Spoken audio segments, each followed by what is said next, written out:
Barbados hosted Phase 1 of Exercise Tradewinds 2017 from June 6 to 12. It was the 33rd time that the regionally focused, multinationally planned exercise, which dates back to the mid-1980s, was held. Sponsored by the United States Southern Command, the exercise was designed to conduct joint, combined and interagency training to increase regional cooperation for complex multinational security operations and humanitarian assistance and disaster response operations. In our last program, we brought you the first events from the exercise and the beginning of scenarios after a 7.8 magnitude earthquake occurred off the coast of Barbados. In the scenario, the earthquake also affected Harrison's Cave, one of Barbados' most popular tourist attractions. There were many injuries and deaths, necessitating the evacuation of 2 wards of the hospital. Casualty from Harrison Cave. We were supposed to move, they were coming into the Queen Elizabeth Hospital, so we had to evacuate the patients from C2 and C3 out to the BDF so that they can get assistance, where that the Queen Elizabeth Hospital will deal with the more injured patients that from the cave. And how would you say from the BDF standpoint did things go? Did you learn something from the exercise? Yes, I did. I believe it went extremely well. Working with different persons from throughout the region and different language challenges, we overcome it, because then when you see practical, you could work with the practical and still achieve the common goal.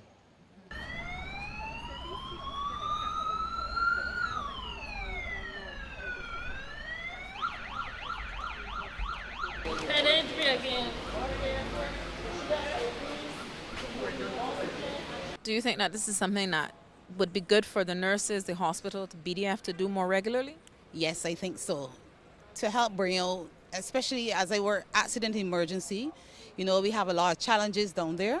And I think that it will be good that every department in the hospital to take part, so that if it's a real disaster, that everyone will be familiar in what to do.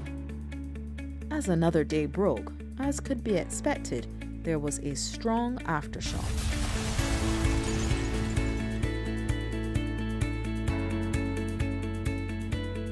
So it's day 4 of Exercise Tradewinds 2017, and we've seen quite a bit of action already. Today, a building collapse at Hotel Glenderry Meadows. We've heard so far that we have quite a lot of casualties. We also have a lot of injuries, and we'll soon be talking to Incident Command Control, which is made up of fire, who were here first, and then of course the medical team that you can see behind me. I have Divisional Officer Acting Mears, and I just want to get an update on exactly what happened here. This morning we received a call for hotel collapse at Glenderry Meadows. A total of 150 people were supposed to be in the hotel. We understand that there were 53 persons that were unaccounted for. When we got here, we did an assessment of the building. We understand it was unstable, and we went into search and rescue. At this moment, we have approximately 47 persons that have been rescued. 6 is being unaccounted for. We cannot search and rescue to find those other 6 persons. I know it's a little early to ask you how things went, but how has it gone from a simulation perspective? How did it go from your end? From my end, at the beginning it was a little strange, but since that I get accustomed to what's going on, and the information has been coming forward.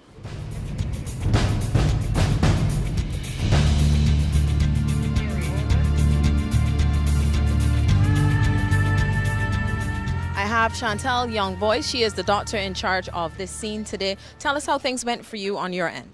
Well, on our end, it was pretty well laid out by the time we got here. The advanced medical post was already in place. We had our medics doing the early assessment, the first triage. So when we got here, it was just for us to do the second and third triage. We have been getting the patients stabilized and off to the accident and emergency department, who have been very receptive in receiving them.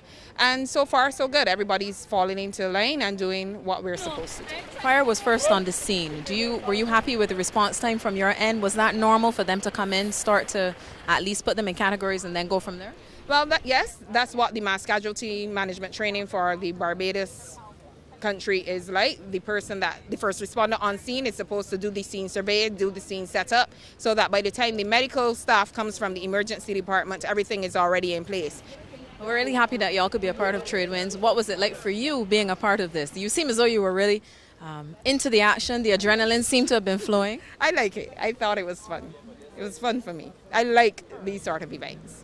Do you think this is necessary? Yes, it is necessary. The only way you can improve is to test your system. So at least testing it twice a year would be adequate enough for us to be able to say that this is what we can do and to see what will be needed if necessary.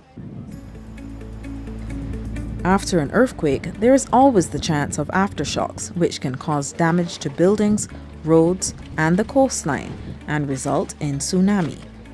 Later that day, we found out that residents in St. Mark's were cut off when roads became impassable in that area of St. Philip.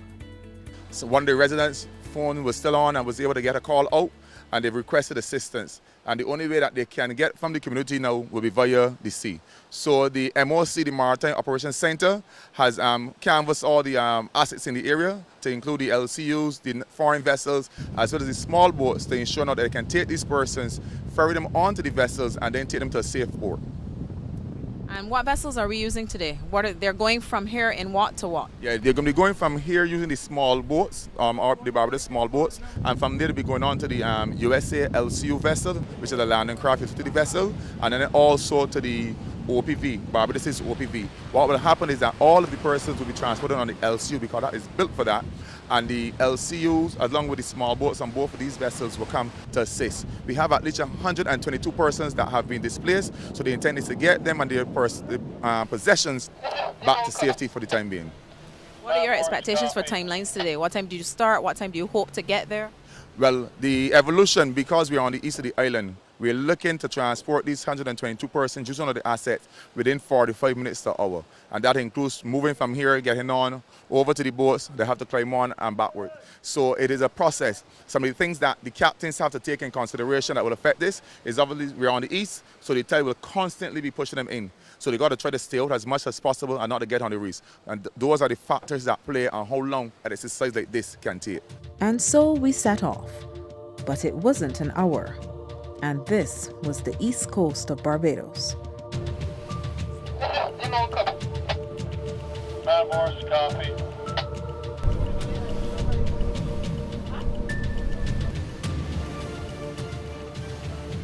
There were tense moments when one of the smaller boats carrying evacuees actually got stuck on the reef for a couple minutes.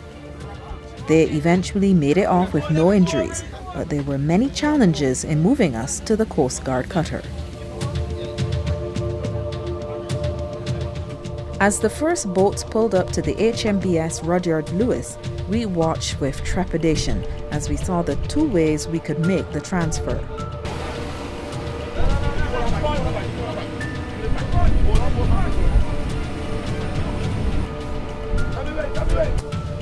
Finally, the first batch of evacuees made it on board the Coast Guard boat, a lot wetter when they set off from the pier, and the mood had calmed somewhat, as we hoped we would soon dock at the Pelican base off Spring Garden.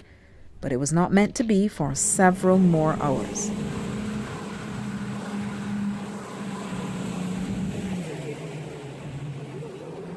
And the boats kept coming.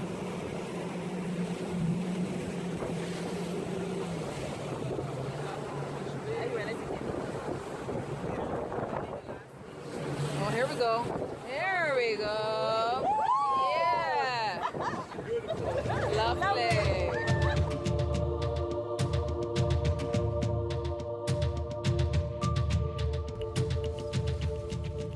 Eventually, people's stomachs began to react to being at sea for more than a couple hours.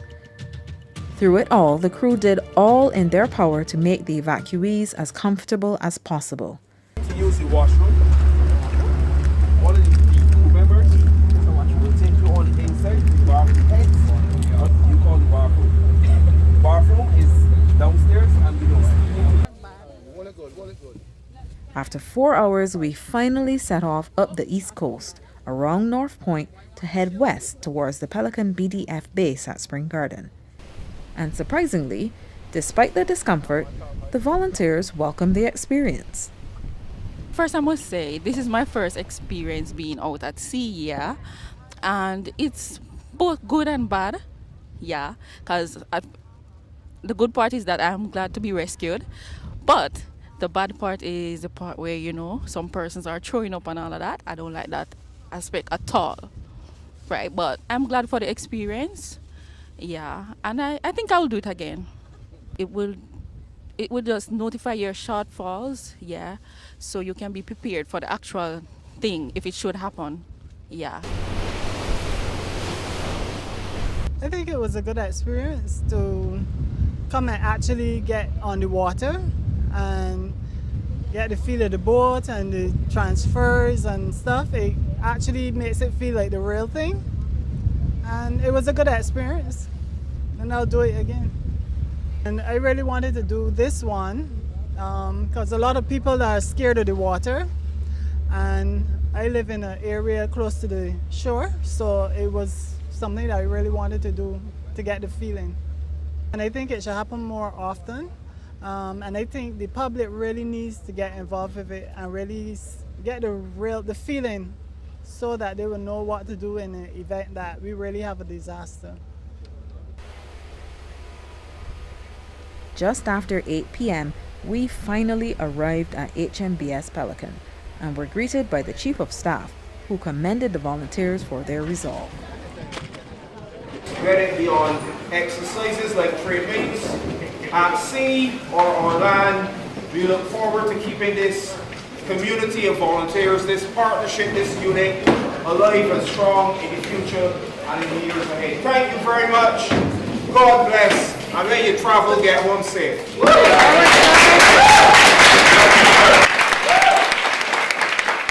With barely enough time to rest, the next morning around 6, there was another disaster. This time a landslide in less beholden Chalky Mount, St. Andrew. A search and rescue was carried out by the Barbados Regiment, Fire Service and Police Service, medics and the roving response team. 62 persons were affected, a number with injuries, and there were sadly some fatalities. So far, the fire service has done their checks. Now the roving response is going in now to start to do their rescuing. Some persons may be able to rescue immediately.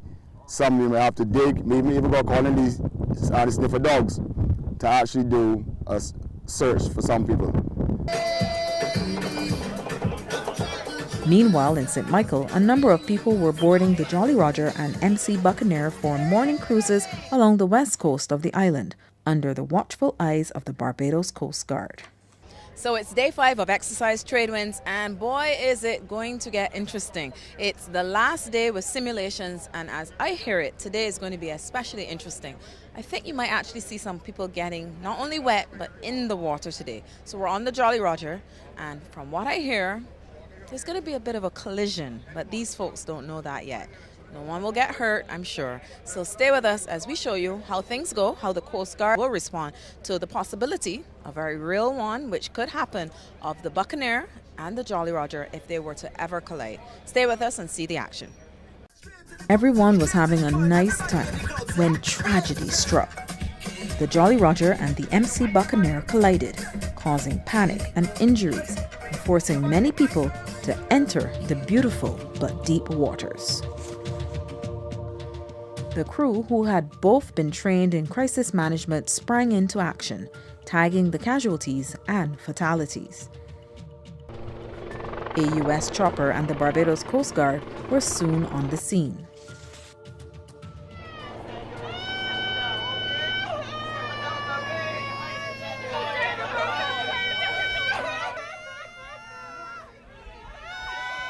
So we've made it back to port safely. We're here on the Jolly Roger. We had an exciting simulation of a boat collision, and I have with me Captain John Moore. He's the captain of the Jolly Roger.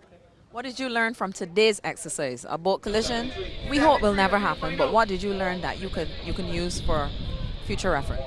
Well, to be honest with you, a lot of what happened, yes, you know, you think you can be prepared for it, but as it unfolds, there's so many things that you have to take in account, and being part of it obviously give me the experience of moving forward if something happens, so it'd be kind of fresh in my mind. So I can't have any complaints. I'm glad to be here and to be part of it. So one of the other persons that you saw moving around, giving lots of orders and asking lots of questions was Sergeant Andrew Williams. He's head of security on the Jolly Roger. And I understand he also has a lot of experience working with the BDF and the Army as well. He's a reserve still. Tell me about how today went for you in terms of your area, security. Did it flag any things for you? First and first was the numbers. I've always made sure that whenever we sail, we have to call the Coast Guard. They have 120 on board, 130 on board with the numbers because it's souls on board. So for instance, the first thing today we realized we had a situation. My first call was that we had X amount on board. I was shouting around making sure the guys were responding to me, and I found out who was sick, who was injured, what happened, and it was one situation after the next. And you would have heard me shouting and shouting, but I was shouting, right, to make sure everybody, and also make people comfortable on board, hearing my voice, reassuring them, right? But has it made you more aware of what can happen, and does it make you think a little differently? Yes, because in my capacity of being head of security and all my years' experience, I've done numerous Tradewinds all over the Caribbean, Jamaica, Trinidad, right, all over the place, right?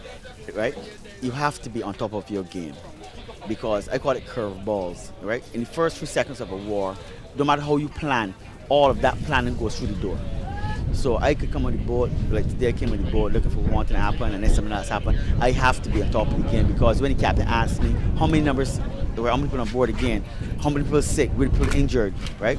All those, and then I also have Coast Guard calling, have United States Barbados Coast Guard, you have the Defense Force calling, the police calling, Buccaneer calling, then I had to take charge of Buccaneer, right? So automatically then they were asking me the numbers of Buccaneer, so you had to be on charge, you had to be in charge, right? At that point, as I say again, it's people's lives. Yes, it was simulation, but we sail almost every night. And I have a crew of staff that work with these Jolly Roger to make sure people's lives are safe. So the other captain, who we have to speak to today, who will wear two hats today, he was in charge of this simulation, but he also represents the Coast Guard, Lieutenant Coast Guard David Herwood. We've become good friends on this Tradewinds exercise. So let's talk about the Coast Guard response first. So in terms of yesterday, I didn't get to talk to you because we got back in the dark. It was an interesting day. Give me a post-mortem on yesterday. Okay, now yesterday's exercise was one of the most challenging. An exercise that does not take a short amount of time. With 135 participants, it would take almost 3 to 4 hours to first conduct the rescue and then transport them back to the safest port. You must understand that the bigger, larger vessels could not come into Concept Bay because of the reefs. So they were transported via smaller vessels in waves of 12. And what we also had was a local residents and fishing community involved, and they escorted and helped transport the persons. And then the transit now to the next safest port will begin. Obviously for this exercise, the next safest port was HMBS Pelican. What we want to do was to give the participants an understanding of the sea conditions, what it's like, what can be expected should something happen. We must remember that in Barbados, especially on the East Coast, there are not many points of extractions for residents should something happen, as opposed to the West Coast. And for that exercise, we wanted to really get the participants fully involved. Now, while the participants were role-playing, they actually recognized that it was real life, and role-playing went to a reality sort of situation. A really real sort of situation. It did. So we had persons who obviously because of seasickness, you can expect that, but obviously vomit. We had persons who were pregnant. We had persons who were, both legs were cut off. And all these things encompass what can actually happen should something like this affect our island state. And I must commend the crew of HMBS Roger Lewis, who did a commendable job in ensuring that we rescued everybody from Concept Bay and transport them. Even if you don't remember the exact number, set the scene for people who do not exactly know what happened here today. Okay. When the two cruises departed between MC Buccaneer and MV Jolly Rogers, there was exactly 135 people on board both of these vessels together. Once there was an explosion on board the vessels, they collided, and that collision caused an explosion. Once that happened, a lot of persons were thrown overboard, so we had at least 40 persons between both boats in the water. On top of that, because of the explosion, you had a number of persons who had a lot of injuries, laceration, head wounds, a lot of other injuries that had to be dealt with. What it set the stage for was for the crews of both these vessels to do the first triage until the assistance was rendered by the other vessels in the area. And I think what the volunteers saw that was that they could spring into action. Those who were not hurt, that's something that I saw happen. And then the whole thing about numbers were so important. That is very important. You must remember, once the crew depart from the pier, the captain and those must ensure they have an exact count of how many persons are on board, so that by the time they return, they can account for everybody. Now, the important thing for the crew members was, yes, you are small in numbers, but remember that a lot of persons on board might not necessarily be injured, and then you can mobilize them to help you with the situation, and that is what they did. That is what we wanted to come out of this exercise, and they did that. So I'm very proud of what happened. So day 5 went well. Day 6 will be a little less stressful. Next stop, Harrison's Cave, Oysters, yes? Yes, that is where we have our culture there, and the culture there is broken down in 2 aspects. One, at Harrison Cave, where we take out the participants, help them to experience Harrison Cave and have a cultural extravaganza. Then we move from there and go to Oysters. We will also have a culture show, but a mini closing ceremony, because the exercise does not finish. It transitions to Trinidad. And then we have a grand party, which you are invited to attend. I am Lieutenant Blake Roper from the Jamaica Defence Force. Okay. And I've thoroughly enjoyed my time here. So I think the whole country partnerships and bonds that are strengthened through these exercises is very important. I'm glad it's something that we do every year. It's my first time to Barbados, and I've enjoyed it. It's been good. I think definitely for my guys, the operations that we practice are things that we do on a daily basis at home. But I think what my guys were exposed to was the whole difference in language and language barriers, and having to work with a lot of people from other countries. And it's not something that they would be used to at home. It's my first, right? So my other guys used to come, but me, that's my first, right? So, but I just find it's very amazing. I mean, that's a good experience, even it's the first time. I really appreciate the Highland, because when I see the population is very calm people, I appreciate that. Yeah. Did you get to go in the cave? Yeah. That's a really. I find the word to explain the way I'm feeling, because wow, they're very deep and but very. I can find the word to explain that I was. I don't find the word. Yeah. You're speechless. Yeah. Yes. Well, that's very special. Special place, nice place. Yeah. The cave was great. It was a nice experience. The water was beautiful. Where we were staying at was very beautiful. I haven't seen water like that. So it was a great experience being here. What about you? I agree. I love the water, love the scenery, and the flying fish was really good.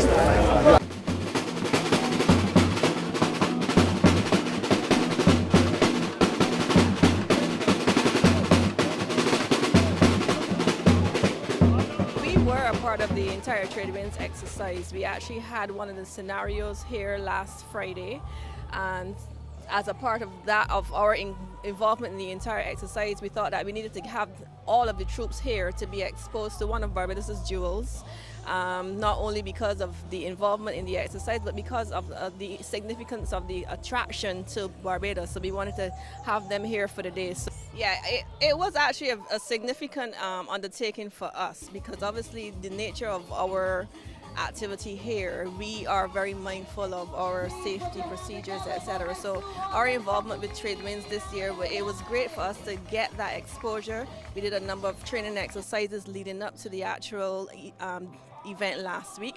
The event last week itself, it went pretty well. We had 60 persons who were the volunteers who were trapped on the ground. We would have gone in. We actually went in around a little after 12. And then we finished up, I believe, around after 5 or so. So we actually had our first responders were actually put into practice. They were able to exercise. So they went in through the natural entrance, and then the other emergency responders would have come in after and assisted us. So it went pretty well. We do have there's a lot of takeaways from the exercise, which we know that there are things that we need to look at, things we can do better, things that we can add to our actual manual and our procedures now. So we are looking to continue in the exercise, and it doesn't stop.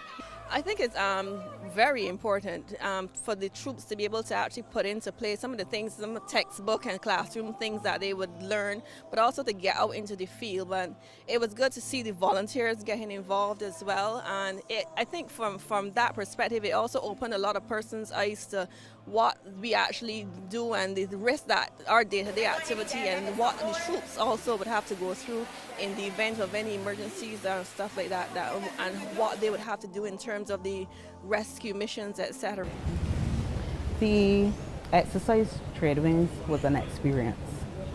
We have persons now who have a better understanding of how their agency operates in the whole national system, how the national system operates.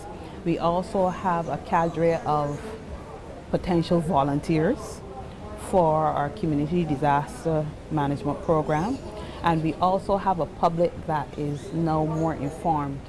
QEH needs this sort of practice.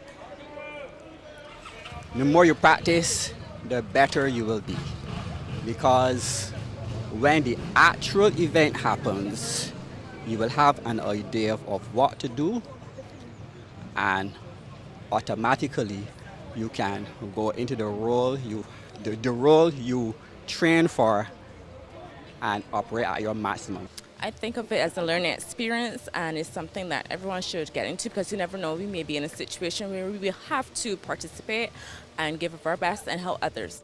If the country had a situation similar like this, I would always like to assist and help somebody. I think it should happen more often, and I think the public really needs to get involved with it and really get the feeling, so that they will know what to do in an event that we really have a disaster. Exercise Tradewinds, as far as I'm concerned, was a resounding success. This is a new model that we basically tried, and we've seen the fruits of the labor from the various planning committees, etc. The members of our partners from Southcom, they have actually indicated that they like the model, they recognize the benefits, and they actually recommended during the post-mortem that we continue with this particular model wherever possible. It basically highlights should there be an actual situation where we need to improve and where we need to focus our efforts in improving. And it's not something that we can just do once and say, okay, that was great. We don't do it again for another 2 or 3 years. We need to keep practicing, because a lot of the skills that were employed during Tradewinds are perishable skills. And a lot of the scenario-based issues or the realistic scenarios that we're faced with, what happened during Tradewinds was not all-encompassing. There's so many other different eventualities that could have happened. And I believe that we need to exercise as many of them as possible. We're very, very grateful to every single person who came out and who laid in the hot sun and who walked a couple of kilometers to get to the various exercise venues, who allowed us to moulage them, who, as Major Banks would have said, who allowed us to cut them, break their bones and do all the other things, obviously as part of the exercise, who went on the various maritime vessels and were a bit queasy, but they stuck in there, they hung in there, and they did it for Barbados. When it was all said and done, all of the participants learnt a lot as they worked hard, and then they got an opportunity to play hard, bringing Exercise Tradewinds 2017 to a close. Right, left, right. It's gonna get faster.